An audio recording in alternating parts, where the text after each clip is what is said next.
Right. So మీ అందరికీ కూడా హైడ్రా గురించి ఈ యొక్క సంస్థ ఇప్పటికి మీ అందరికీ తెలుసు. దాదాపు 2 నెలలు దాటింది ఈ హైడ్రా అనే సంస్థ ఒక జియో ద్వారా క్రియేట్ అవ్వటం.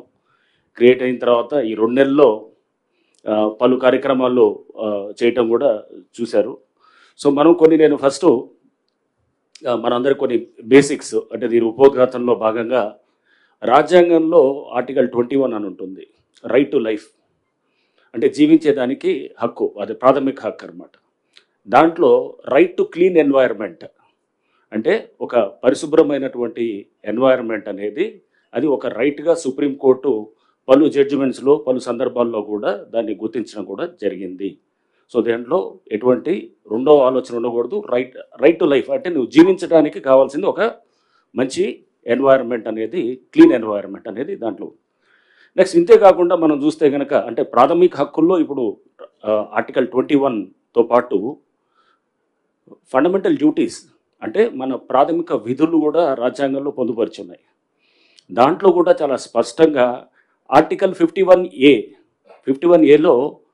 మనకి 2 ప్రొవిజన్స్ ఉంటాయన్నమాట. ఒకటి 51Aలో ఏంటంటే దాంట్లో మన అందరం కూడా సిటిజన్స్ ఆఫ్ ద కంట్రీగా మన ఎన్వైరన్మెంట్ని అంటే మనం it is the duty of all the citizens to protect the environment అనేది చాలా స్పష్టంగా 51Aలో రాజ్యాంగంలో పొందుపరుచున్నాయి.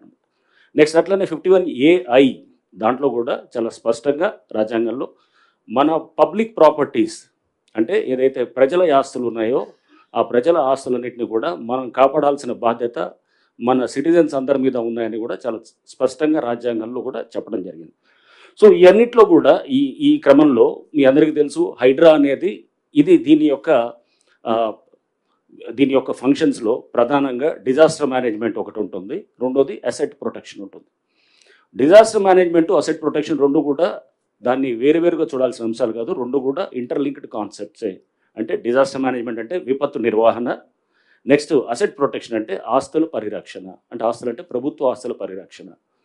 సో ప్రభుత్వ ఆస్తుల పరిరక్షణ అంటే కనుక మనందరిది అనమాట. ఒక చెరువు, ఒక నాలా, లేకపోతే ఒక పబ్లిక్ ల్యాండ్, అది గవర్నమెంట్ ల్యాండ్, ఆర్ ఒక పార్కు, ఆర్ లేఅవుట్లో ఓపెన్ స్పేసెస్ ఉంటాయి. ఆ లేఅవుట్లో ఓపెన్ స్పేస్ ఒక లైబ్రరీ కోసం, లేదా జిమ్ కోసం, లేదా ఒక క్లబ్ హౌస్ కోసం కేటాయించిన దాన్ని అసోసియేషన్ వాళ్ళు ఎవరో దాన్ని అమ్మటం చేస్తే కనుక దాన్ని కూడా పరిరక్షించే బాధ్యత కూడా హైడ్రాకి చాలా స్పష్టంగా ఇవ్వటం జరిగింది అన్నమాట.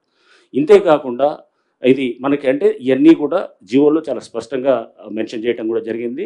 దీన్ని మీ అందరికి కూడా ఇంతకుముందు పలు సందర్భాల్లో కూడా చెప్పడం కూడా జరిగింది.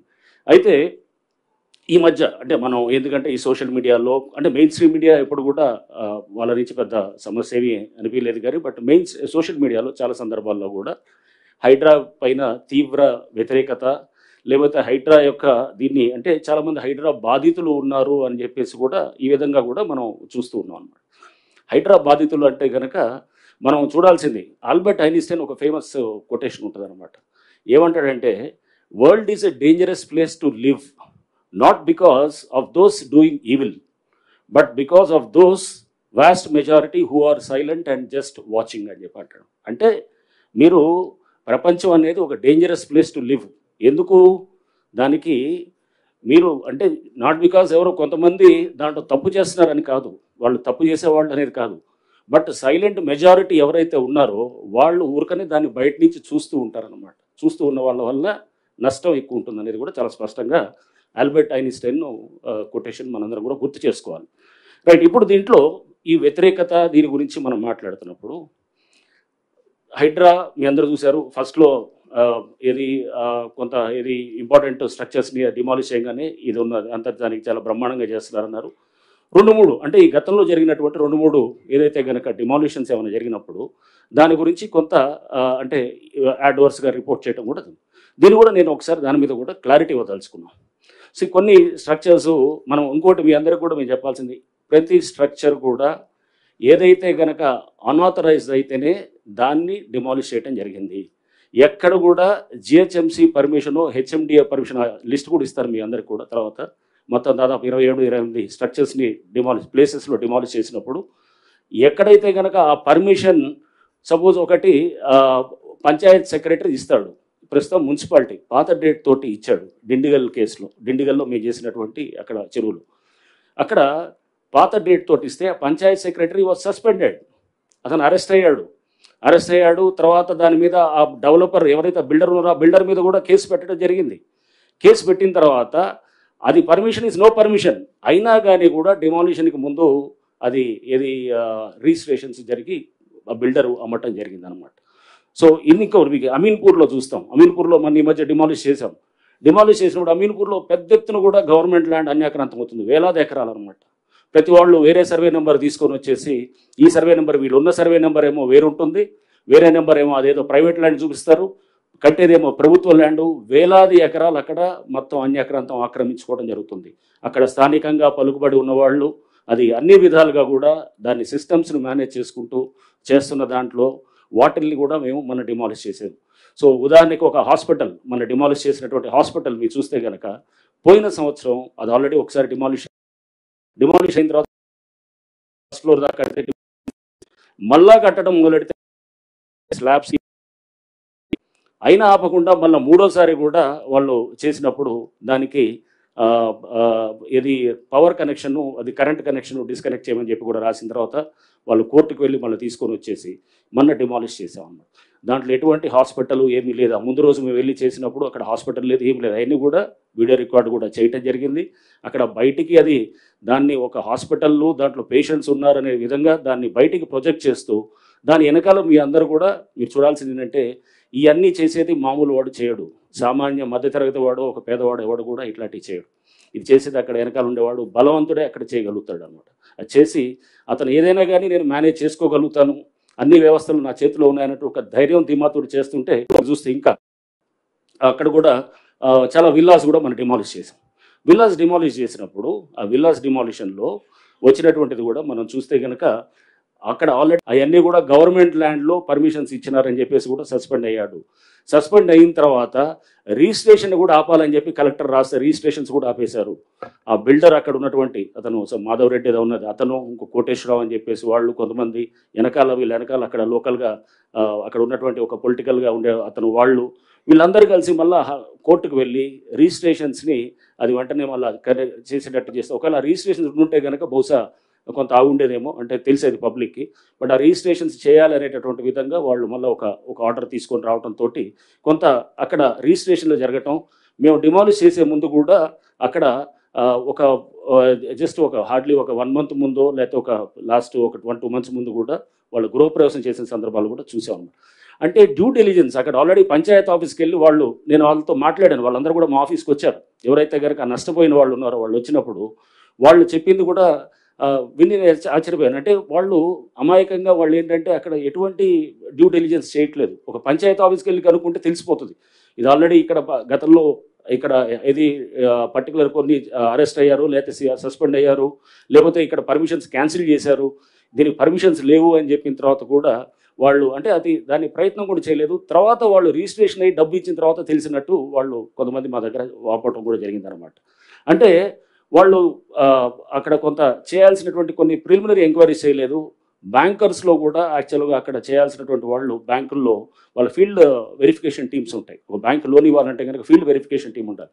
ఆ ఫీల్డ్ వెరిఫికేషన్ టీం కూడా తెలిసిపోతుంది. ఇప్పుడు నిన్న నాకు చెప్తున్నారు ఏది భువన్ అని చెప్పేసి మన ఎన్ఆర్ఎస్సి పోర్టల్లోకి వెళ్తే కనుక మనకి ఏ సర్వే నెంబర్లు ఉన్నా కూడా మనకు తెలిసిపోతుంది అన్నమాట. మీరు ఒకసారి వెళ్ళి మీ సర్వే నెంబర్ కట్టింది ఒక సర్వే నెంబరు చూపించేది ఇంకో సర్వే నెంబర్ అన్నప్పుడు అక్కడికి వెళ్ళి నిల్చొని మనం చూసుకుంటే కనుక అక్కడ అసలు సర్వే నెంబర్ ఇదా కాదా అనేది కూడా చెక్ చేసుకోవచ్చు. లేకపోతే మినిమం అక్కడ ఒక ఆఫీసులు 2-3 ఆఫీసులు, ఎందుకంటే అక్కడ వ్యవస్థ అక్కడ యాక్ట్ చేస్తూ వాళ్ళని సస్పెండ్ చేసి వాళ్ళ మీద యాక్షన్ చేసి పర్మిషన్స్ క్యాన్సిల్ చేసిన తర్వాత కూడా అయినా కానీ కూడా అక్కడ వాళ్ళు పర్మిషన్స్ క్యాన్సిల్ చేసిన తర్వాత పంచాయతీలు పర్మిషన్స్ ఉదాహరణకి ఇది అమీన్పూర్ చెప్పాను కదా, ఇది విల్లాస్ మేము ఏదైతే డిమాలిష్ చేసాము పర్మిషన్స్ క్యాన్సిల్ చేసిన తర్వాత కూడా అతను ఆగకుండా పర్మిషన్స్ క్యాన్సిల్ చేసినా కానీ కూడా ఇంకా కన్స్ట్రక్షన్ చేసిన తర్వాత చేస్తూ పోయినా కూడా అతన్ని అంటే ఎటువంటి భయము కానీ ఎటువంటి అంటే ఒక చట్టం ఉన్నది, ఒక వ్యవస్థ ఉన్నది, కట్టడి చేయడానికి ప్రయత్నం చేస్తున్న దానికి ఎవరికి కూడా ఇది లేనప్పుడు అప్పుడు మనం అంటే ఇట్లాంటి వేలాది ఎకరాలు అది గతంలో అయి ఉండొచ్చు, లేకపోతే ఇంతకుముందు ఎప్పుడో జరుగుండొచ్చు. బట్ కాపాడనే ఒక ప్రయత్నం ఇప్పుడన్నా మనం చేయకపోతే కనుక హైడ్రా అనేది సంస్థ తీసుకురావడానికి ప్రభుత్వం, ముఖ్యమంత్రి గారు ఇవన్నీ దృష్టిలో పెట్టుకొని దీన్ని తీసుకొచ్చిందనమాట. సో అందుకోసం హైడ్రా బాధితులు అని వీళ్ళని అంటే గనక హైడ్రా బాధితులు కాదు. మనం ఒకవేళ గనక ఇవన్నీ చేయకపోతే గనక సైలెంట్గా ఉన్న సిటీలో ఉన్న 1 కోటి మంది పైన వాళ్ళు రేపు మనం ఇదంతా వర్షం పడితే గనక మొత్తం మనం అంతా మునిగిపోయేది వీళ్ళు బాధితులు అవుతారు. సో వర్షాలు పడితే గనక మునిగిపోయేది వీళ్ళు, లేకపోతే ట్రాఫిక్ రద్దీ అయితే గనక సైలెంట్గా భరించుకుంటూ వాళ్ళు ఏది గంటలు ట్రాఫిక్లో ఉండి ఇది ఇంతేలే అనుకొని మనం అనుకుంటూ పోయేటటువంటి వీళ్ళు బాధితులు అనమాట. సో మనం కొంతమందిని వాళ్ళు ఎందుకంటే దీంట్లో తప్పకుండా వాళ్ళు చేయాల్సిన డ్యూ డిలిజెన్స్ చేయలేదు కాబట్టి వాళ్ళని అంటే మేము వాళ్ళని తప్పట్టట్లేదు. అక్కడ ఆ చేసినటువంటి ఆ బిల్డరు వాళ్ళ మీద కూడా క్రిమినల్ కేసులు పెట్టడం జరుగుతుంది. ఆల్రెడీ కొన్ని చోట్ల జరిగింది, చేశాము, ఇంకా కొంత వాటిలో చేస్తున్నాం. అంటే ఇన్ఫర్మేషన్ అన్నీ కూడా తీసుకొని చేస్తూ దీంట్లో అంటే దయచేసి ఇది హైడ్రా దీని మీద వ్యతిరేకత అంటే దీన్ని కూడా చూపించేటప్పుడు అది ఓన్లీ కొంతమంది వాళ్ళ వెస్టర్న్ ఇంట్రెస్ట్లు సూట్ చేయడానికి కోసం చేస్తున్నారు తప్పగానే. అంటే అక్కడ బలవంతునితోటి మనం ఎదుర్కోవాలన్నప్పుడు వాళ్ళు న్యాచురల్గా రకరకాల పద్ధతులు చేస్తారు. మేము సున్నం చెరువులో గనక ఎప్పుడైతే గనక అక్కడ చేసాం, మీరు అందరు చూసారు, అక్కడ ఒక వ్యక్తి వెంకటేష్ అనే వ్యక్తి కిరోసిన్ పోసుకొని మొత్తం చేయటం జరిగింది. సో అతను ట్యాంకర్స్ బిజినెస్ చేస్తుంటాడు, అక్కడ ట్యాంకర్స్ బిజినెస్ చేస్తుంటాడు. ఇప్పటికీ మళ్ళీ కంటిన్యూ మొదలెట్టాడని చెప్పి మళ్ళీ ఎవరు అన్నారు. సో అంటే ట్యాంకర్ రోజుకి అతని బిజినెస్ దాదాపు 1,00,000 పైన ఉంటుంది. సో అతను దీన్ని మేము ఎగ్జాంపుల్ చెప్తుంది ఏంటంటే ఎన్ కన్వెన్షన్ డిమాలిష్ చేసినప్పుడు ఆ పక్కనటువంటి చాలా గుడిసెలు లేకపోతే చిన్న చిన్న పాకలు ఏమి ఉన్నాయి, దాన్ని ఎక్కడ టచ్ చేయలేదు. బట్ ఇక్కడ ఎందుకు టచ్ చేయాల్సి వచ్చింది? ఇక్కడ ఈ వెంకటేష్ అనేవాడు ట్యాంకర్స్ బిజినెస్ చేస్తూ, మీరు అక్కడ ఇప్పుడైనా గూగుల్లోకి వెళ్ళి మీరు ఇమేజెస్ చూస్తే కనుక దాదాపు ఒక 20-30 ట్యాంకర్స్ అక్కడ లైన్ అయి ఉంటాయి అన్నమాట. మొత్తం మీరు గూగుల్లో కూడా చూడొచ్చు. సో అంటే ఇది తీసి అంటే ఇష్టారాజ్యంగా చేసుకుంటూ పోతే కనుక దీన్ని కట్టడి చేయటం ఉండదా? సో దీనికి అతన్ని చెక్ చేయడం కోసమే అక్కడ మనం వెంటనే అతని మెయిన్గా అతని బేస్ తోటి ప్లస్ వేరే అన్ఆథరైజ్ స్ట్రక్చర్స్ దాంట్లో అన్ఆథరైజ్డ్ ఉన్నాయి, వాళ్ళకి పర్మిషన్ ఇచ్చారు, ఆ పర్మిషన్స్ కూడా క్యాన్సిల్ అయినాయి. వాళ్ళు కోర్టుకు వెళ్ళారు కానీ కోర్టులో ఎటువంటి రిలీఫ్ రాలేదు. సో అవన్నీ కూడా మేము పొందుపరచడం జరిగింది. సో అంటే ఎక్కడ కూడా ఆథరైజ్గా పర్మిషన్ వ్యాలిడ్గా ఉండి చేశామనేటటువంటిది జిహెచ్ఎంసీ పర్మిషన్స్ని పట్టించుకోవట్లేదు, హెచ్ఎండిఏ పర్మిషన్ ఇదంతా కానే కాదు. పర్మిషన్ వ్యాలిడ్ ఉంటే కనుక వాటికి దాని వైపు మేము దాన్ని డిమాలిష్ చేయటం లేదు. ఏమన్నది అది ఎఫ్టీఎల్లోనూ ఎక్కడన్నా వస్తే కనుక ఎఫ్టీఎల్లో కూడా మీకు మళ్ళీ ఇంకోసారి మీ అందరికీ కూడా తెలియపరిచేది ఏంటంటే పబ్లిక్ హ్యాబిటేషన్స్ ఎవరైతే కనుక ప్రజలు ఆల్రెడీ ఉంటున్నారో వాటిని ఎక్కడ కూడా మనం టచ్ కూడా చేయట్లేదు. అది ఆల్రెడీ మీకు చెప్పడం జరిగింది. గౌరవ ముఖ్యమంత్రి గారు, ప్రభుత్వం కూడా ఇది చాలా ఇది పబ్లిక్ ఆల్రెడీ ఉన్న వాళ్ళందరినీ కూడా వాళ్ళని మనం ఆదేశాలు కూడా హైడ్రాకి ఇవ్వటం కూడా జరిగిందనమాట. సో అంటే ఎక్కడ కూడా ఇప్పుడు ఆల్రెడీ నివాసంగా ఉన్నటువంటి వాళ్ళని ఎవరు చేయట్లేదు. మీరు చూస్తే ఏ ఇన్సిడెంట్లో చూసినా మన కుకట్పల్లిలో చూసాం. కుకట్పల్లిలో చెరువు దగ్గర డిమాలిష్ చేసినప్పుడు అక్కడ కేటరింగ్ చేస్తూ ఒక లేడీ మాట్లాడటం మనం చూసాం. సో వాళ్ళకి యాక్చువల్గా ఆ డిమాలిషన్ అయిన మరుసటి రోజు వాళ్ళు ఆ ల్యాండ్ ఓనర్స్ అంతా కూడా మా దగ్గరికి వచ్చారు, ఒక అడ్వకేట్ని తీసుకొని మా దగ్గరకు వచ్చారు, ఆఫీస్కి వచ్చారు. వాళ్ళందరికీ కూడా ముందే ఇంటిమేషన్ ఇచ్చాం. దాదాపు 14-15 మంది వాళ్ళు ఖాళీ చేయించారు. తీసిన 16 స్ట్రక్చర్స్లో ఓన్లీ ఒకళ్ళిద్దరు, నేను అడిగాను వీళ్ళ స్ట్రక్చర్లోనే ఎవరైతే కనుక వీళ్ళ ల్యాండ్లోనే పట్టా ల్యాండ్ అంటే ఆ చెరువు ఎఫ్టీఎల్లోనే పట్టా ల్యాండ్ అతను అడిగారు, మీరు ఎందుకు ఇవ్వలేదు, ఎందుకు చెప్పలేదంటే అది మేము జరుగుతుంది అనుకోలేదు సార్, మీరు వచ్చి డిమాలిష్ చేస్తారు అనుకోలేదు. అంటే ఆల్రెడీ ముందస్తు సమాచారం ఇచ్చిన తర్వాత కూడా చాలామంది సీరియస్గా తీసుకొని తీసేశారు. కొంతమంది సీరియస్గా తీసుకోకుండా దాన్ని లైట్గా తీసుకొని వాళ్ళు కమ్యూనికేషన్ గ్యాప్ కిందకి సమాచారం చేకరవేయటంతో అప్పటికైనా కానీ కూడా వాళ్ళకి లాస్ట్ టైం ఇచ్చి మొత్తం ఖాళీ చేపించి వాళ్ళ ఇల్లు అక్కడ దాంట్లో లేదు. వాళ్ళ ఇల్లు అక్కడ చాలా ఇల్లు కూడా ఉన్నాయి. మీరు కుకట్పల్లి చెరువు దగ్గర మీరు చూస్తే ఎఫ్టీఏలో చాలా ఇల్లులు ఉన్నాయి, దేన్ని టచ్ చేయలేదు. మీరు చాలా స్పష్టంగా ఇది తెలుసుకోవాలి. అంటే ఇల్లులు ఉన్నవాళ్ళు నిన్న చూశాను, ఎవరో పెద్దమ్మ బుచ్చమ్మ అని చెప్పి ఆమె ఆత్మహత్య చేసుకున్నదని చెప్పి చాలా బాధ అనిపించింది.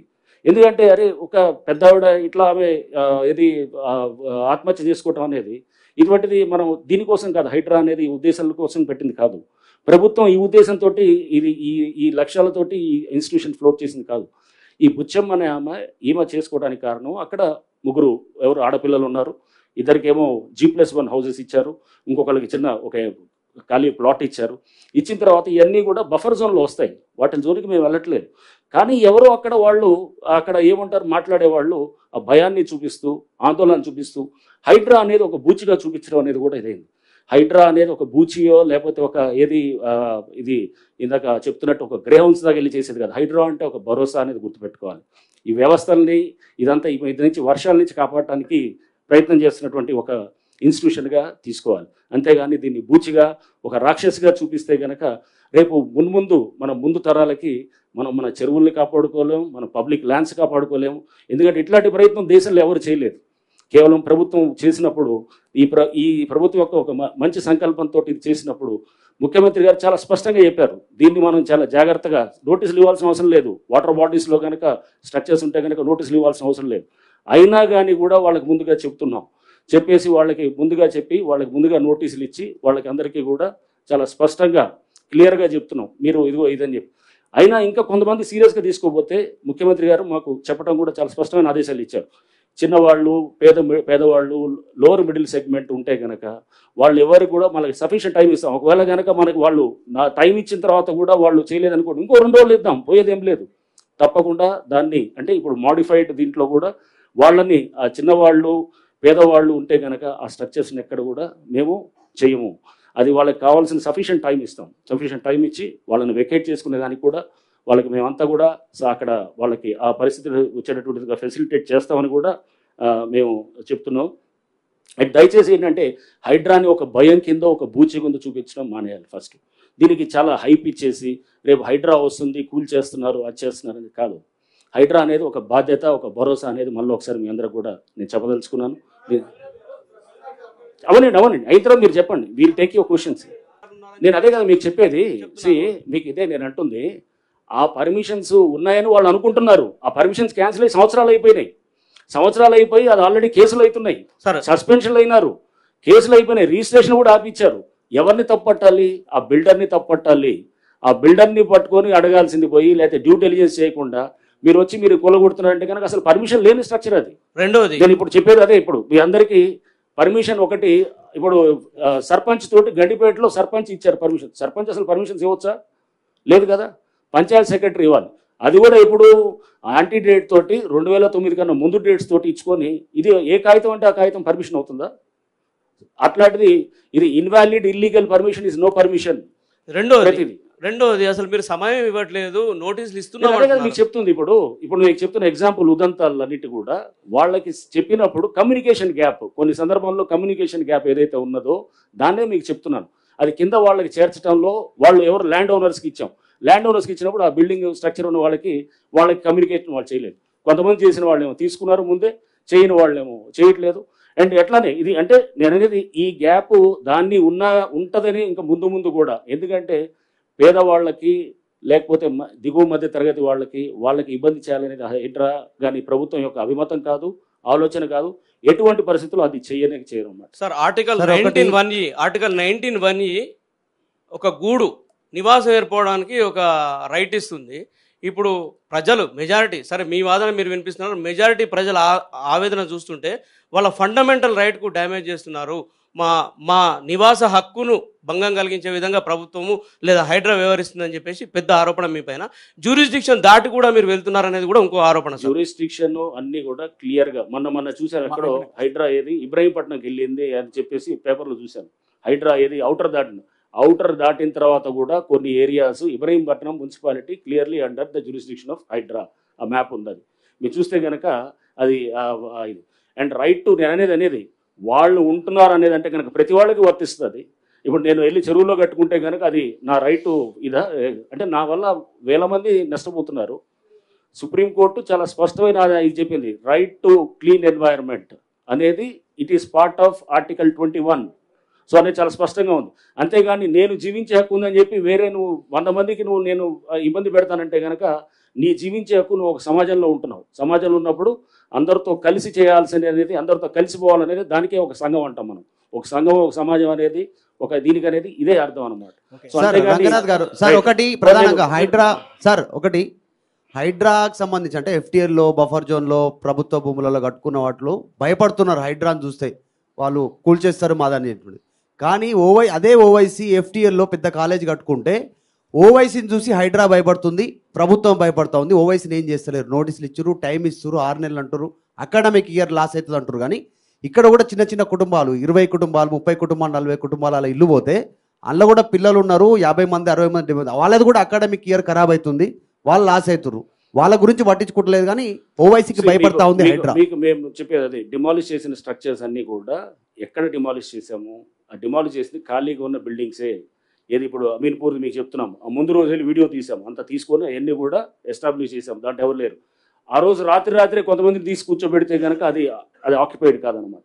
సో అట్లానే మీకు ఎగ్జాంపుల్ చెప్తున్నాను. ఎవరు ఇప్పుడు సున్నం చెరువులో చేసినప్పుడు అతను ఎవరు అక్కడ చేసిన బిజినెస్ మీద అతనితో డిపెండ్ అయిన వాళ్ళతో ఉన్నటువంటి వాళ్ళని డిమాలిష్ చేసాము.